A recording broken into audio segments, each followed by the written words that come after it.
finales de los años 80 del siglo XX, Don Juan comenzó a aprovechar su privilegiada ubicación junto a Hong Kong, lo que le permitió vivir su primera gran oportunidad de desarrollo. En aquel momento, impulsadas por el enorme dividendo demográfico, alrededor de 60.000 empresas manufactureras hongkonesas trasladaron su producción al interior de China y cerca de 40.000 eligieron instalarse en Don Juan. Estos empresarios de Hong Kong, además del trabajo, necesitaban ocio y entretenimiento.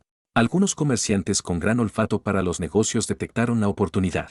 Al principio fueron principalmente empresarios de Wenzhou quienes abrieron pequeñas peluquerías y comedores locales en Don Juan. Aunque su escala era modesta, estos negocios pueden considerarse el germen de lo que más tarde sería la industria hotelera de la ciudad. En los años 90, el crecimiento de Don Juan se aceleró aún más. Numerosas empresas taiwanesas trasladaron sus fábricas a la ciudad, alcanzando en su momento álgido más de 6.000 compañías. Sumadas a las inversiones de Hong Kong, la industria manufacturera de Don Juan se disparó. La prosperidad industrial atrajo a grandes cantidades de jóvenes trabajadores migrantes y el primer problema social que surgió fue el alojamiento. Los habitantes locales, por su parte, habían acumulado importantes riquezas. Por un lado, dirigir fábricas era extremadamente rentable, las líneas de producción funcionaban en 3 turnos y los pedidos no daban tregua. Tras enriquecerse en poco tiempo, muchos habitantes locales, sin canales de inversión sofisticados ni experiencia empresarial, optaron por construir hoteles. Para ellos, el sector hotelero representaba una inversión tangible y comprensible. Desde 1996, la industria hotelera de Don Juan entró en una fase de rápido crecimiento. Ese año abrió en el municipio de Liaobo el primer hotel rural de 4 estrellas de la ciudad,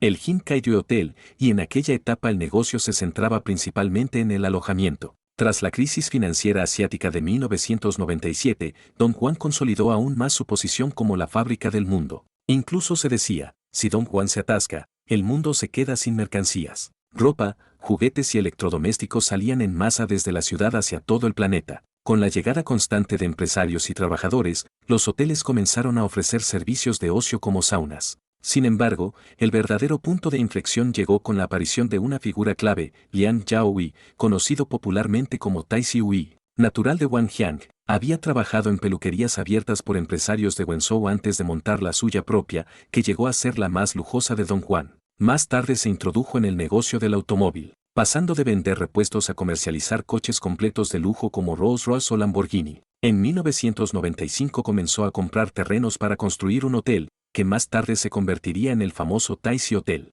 En 1998 abrió dentro del hotel un centro de sauna, aunque los resultados iniciales no fueron buenos. En 2004 invirtió 300 millones de yuanes para transformar completamente el establecimiento, ampliando el complejo de ocio y construyendo un gran teatro de espectáculos de MAS de 20.000 metros cuadrados, el mayor de Don Juan. Por la noche se invitaba a artistas de fama modesta para actuar, lo que atraía a grandes multitudes. Lo que realmente hizo célebre al hotel fue el sistema de gestión que implantó Liang, selección rigurosa del personal, formación estricta, evaluaciones periódicas y salarios según niveles. Este modelo estandarizó los procesos de servicio y convirtió al hotel en referencia del sector. Otros establecimientos de Don Juan imitaron el sistema y el nivel de servicio de toda la industria se fue homogeneizando. Tras la crisis hipotecaria de 2008, Don Juan empezó a sentir la presión del traslado de fábricas al extranjero. Con el aumento de los salarios locales, los países del sudeste asiático comenzaron a ofrecer ventajas competitivas en mano de obra.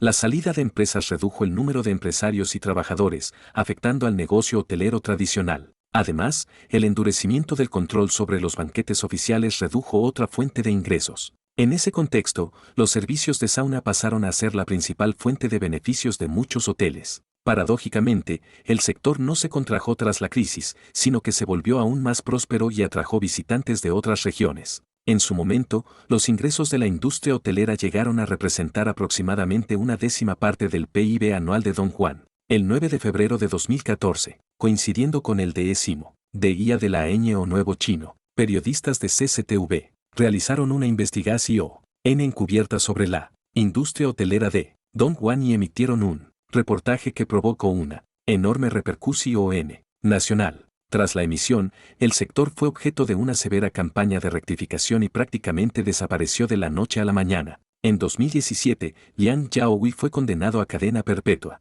Ese mismo periodo dejó casos emblemáticos, como un hotel de camping que acababa de construirse y ni siquiera pudo abrir antes de la campaña, dejando a su propietario con enormes deudas. Desde 2014, Don Juan entró en una etapa difícil de transformación. Hoteles que antes se valoraban en unos 500 millones de yuanes pasaron a ofertarse por apenas 100 millones sin encontrar comprador y muchos quedaron abandonados. Posteriormente, Don Juan comenzó a integrarse con el modelo industrial de Shenzhen, formando el esquema tienda delantera y fábrica trasera. Shenzhen se especializa en investigación y desarrollo, mientras Don Juan asume la producción. Aunque el proceso de transformación fue complejo, Don Juan logró finalmente consolidarse y en 2021 se convirtió en la 15ª ciudad china cuyo PIB superó el billón de yuanes y cuya población sobrepasó los 10 millones, entrando así en el grupo de las llamadas ciudades doble 10.000.